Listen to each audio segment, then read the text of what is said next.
Nakita ko kung gaano ka-interesado ang anak ko sa weightlifting.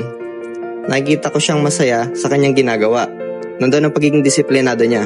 Bilang ama, talagang sinusuportahan ko siya. Tara po, samahan niya kami dito sa aming kwento dito sa Kwentong Kabarangay.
Let's go!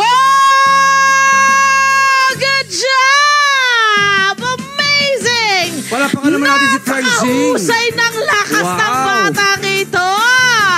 Good morning! Good morning.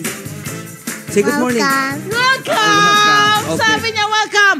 Francine Magdangal is the name. How young the are you? next Heidelin Diaz in the making. How old are you, Francine? How old are you, Francine? How old are you, my love? How old are you? 8. 8 years old. Okay. And you started weightlifting what age? 8 years old po. 8 lang. Ngayon lang din siya. No, I think Kakaumpisa. ang rinig ko, 3 years old, inuumpisa na yata siya. Tama ba? Actually, 5 months pa lang daw. Oh, yun, 5 months? Alright. How? At ito, okay, ito, I think we need to bring in the daddy. Daddy Gideon Magdangal. Nandito Good ang tatay morning. niya, Daddy Gideon Magdangal. Because I have a lot of questions, my love. Kasi 'di ba, ang batang-batang edad and then nagli-lift. So, I'm curious paano yung prosesong ginagawa. Yung mga netizen din kasi nagtatanong, Yes. maraming mga kabarangay And nagtatanong. bakit 5 months old? Pero bago ang lahat, bati po muna kayo, Dad. Yes, hello. Good morning po, everyone. Yeah. So, Dad, yung anak po ninyo, si Francine, ay nag-start 5 months pa lang. Anong ibig sabihin po ng 5 months pa lang? Andi, bali, 5 months na po siyang nagte-training. Yes po. 5 months na nagwe-weightlift. Sinasabi niya, 8 years old nga naman siya. 8 years old. So, Okay. tama ako kanina na 8 years old siya nag-start ng kanyang pagwe-weightlift. Yun. Okay. Paano po ninyo inumpisahan nyo? Bali, nagsimula po siya, then sumama po siya sa akin sa gym since nag-gym ako regularly. And then, nag-train siya kasi may nakita siyang mga kasama niya, ka-team niya ngayon. And then, after that, nagtuloy-tuloy na po siya. Okay, sa side ng health-wise, no? Kasi syempre ito ay pagbubuhat. Are they allowed? Is that okay for kids na magbuhat ng mabibigat? Or meron bang tamang training bago mo isabak ang isang bata? Ilang taon pwedeng mag-start ang bata sa pag-weightlift? Opo. Bali po, sabi po ng kanyang head coach na si Coach Cirilio Dayaw, as young as 4, pwede na po sila mag-umpisa. Basta po, for what? Months? 4 years old po. Yeah, we have to 4 make years sure. old po. Yeah, we have to clear. Oo, 4 And years. basta po meron po silang proper guidance, proper training, yung technique. And syempre po magsisimula sila sa mga PVC pipes, magagaan lang. Then dahan-dahan pong i-increase yung bigat hanggang po sa makuha po nila yung mabibigat na lift. Ang nakukuha ko rito, my friend, magpa-training ka sa mga taong eksperto. Oo. Hindi ka dapat nagsasarili ng mga gagawin mo. Kasi, syempre, merong halong pwedeng ma-injure ka rito eh. Pag ikaw ay nagsarili ng pag-training. So what happens sa kanilang growth? Hindi ba, may mga sinasabi kasi, can we help debunk? Can we debunk freely na hindi stunted ang growth ng mga bata kapag sila nag-umpisang magbuhat ng batang edad, sa batang edad? Bali hindi naman po. Bali actually nakakatulong pa po ito sa sa mga buto nila, mas lalong lumalakas. Okay, Yes po. sino Sabi po yung po- expert? Si Dapat Sir. pala, nandito yung ating Cirilo. coach, para Oo. din, at least yung kanyang, kumbaga yung expertise, nahugot Yes. din natin talaga, Anong diet ng niya? gusto. What do you eat? So you're always strong. What do you like to eat? Eggs, Eggs, protein, chicken, chicken, Do protein, you eat gulay? Veggies? vegetables. Fruits? Yes. Ano yung mga veggies na kinakain? sour soup, Sour soup. Sinigang. Sinigang. Okay. Ilan sila mga Oo. anak? Ilan ang may kapatid ba siya? Yes po, meron siyang big brother. Okay. Ganun din ba? Nag-train? Kaka-start lang 2 weeks pa lang. Okay. So what made Nauna you siya. decide to get them into Wow, weightlifting nag-i-English ka na rin and ngayon, sports? ha? Oo nga. Yung napapagaya ka ngayon, no? Kay Francine, ha? Tagalog tayo. Si Biglang Francine lumabas lang ang mag-i-English. Dito tayo sa Tagalog. Biglang bumalik yung pagkaano ko eh. Okay. Ano ang iyong naisip at ano naging motivation mo para bumalik, para isabak sila sa ganitong klaseng sport? I believe na makakatulong po sa kanila sa disiplina po. And yun nga po, as long as masaya sila at patuloy lang po yung suporta namin. And yun nga po, meron po siyang mga ka-teammate dun sa Cyber Muscle Gym na nagmo-motivate po sa bata. So yun po, nakakatulong po yun sa kanya. Okay. I'm sure you know Heidelin Diaz. Do you know Heidelin? Yes, opo. Do you like her? what she's doing? yes, You wanna be like her? Do you wanna be like her when you grow up? When you grow older? yes, pa. Yeah. Nice. Eto na, my friend. Sumasali na siya sa mga competition. Oo, balita okay, ko nga. balita natin. At yung huling competition niya, your last competition was what? In Baguio, Baguio. How many were you competing? 3, 3! And you Okay. end up getting the what? The what position?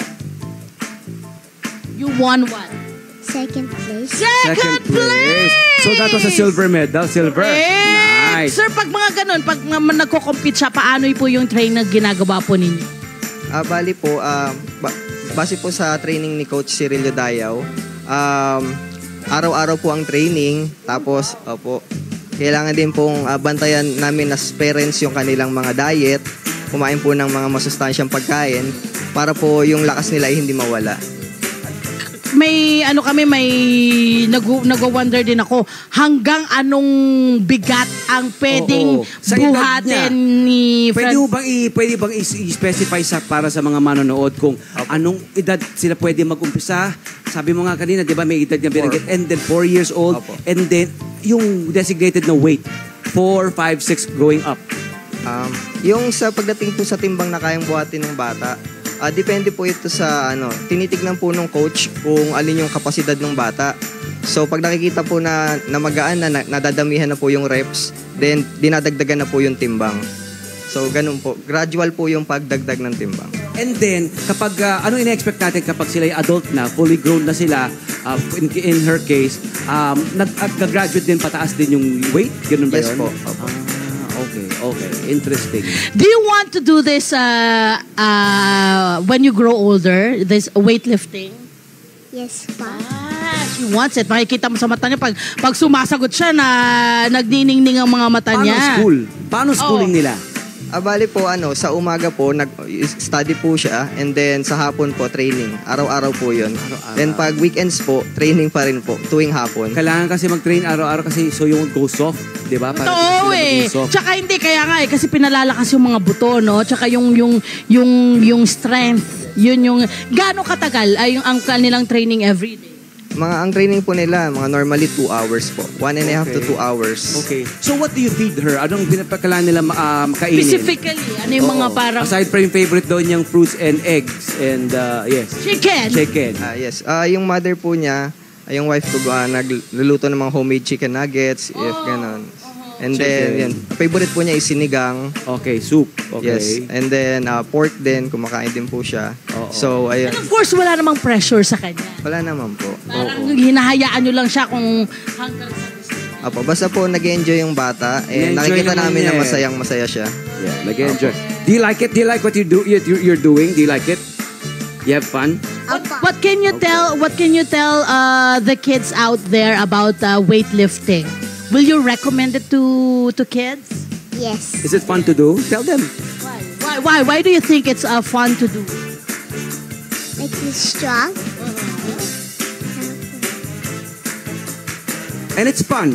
It's fun. Yo. And you win gold and you win medals. Yeah, you win medals Do you along win the way. cash prizes? Yes. How much? 2,000. 2,000. That's big money for you, right? Big money for you. Do you save it? Do you save your money? That's good. Good job. Very nice. Sa side naman ng mga parent, ano po pwede nyo sabihin sa mga parent Magulang. natin? Mga May mga magulang? ganito, yung mga ganitong interest kasi, di ba? Oo. Wag po Paano kayong umpisahan? matakot na i-enroll sila sa mga weightlifting club. Marami pong weightlifting club. Sa Metro Manila po yung aming weightlifting club is Cyber Muscle Gym sa Quezon City. And marami din pong mga magagaling na trainer sa buong Pilipinas. Meron po sa Bohol, meron po sa Zamboanga. Opo, marami po. Sa Ano ho yung parang pwede nyong maibigay na tip sa mga magulang, no? Yung inyong mga disposition ba sa pagbabantay, pag-guide sa mga anak po ninyo kasi kayo talagang nakatutok po kayo. Yun ang napakaganda po yung ginagawa mo para ma-make sure nyo po ba na okay yung anak nyo, safe yung anak nyo. ayun po, suportahan po natin ng buok. Sumama po tayo pag nagte-training sila. Encourage po natin. And ayun po, lagi po natin silang babantayan kahit sa bahay or sa training or ganun po. Yun, Maraming totoo salamat. naman. Keep inspiring, Francine. Grabe, Francine! We can't wait na makita ka namin. We'll see you in the Olympics. Do you want to be in the Olympics? Yes. Yes, of course, Go yes. for gold, Francine. Alam mo, Maraming maano salamat, lang siya lang Gideon. talaga eh. Woman of few words. Baka nahihiya pa siya. Kasi first time niya raw sa television. It's Don't her first worry. time No on worry. TV.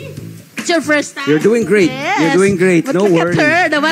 Nag-twinkle ang kanyang mga mata. Hi! Sa mga Kanet 25. This is Love Anyover po. For more love, Tunipet, and everything updates, just click the subscribe button and follow us on our Net25 social media pages at Net25 TV and Net25 Entertainment Facebook. See ya. I love ya.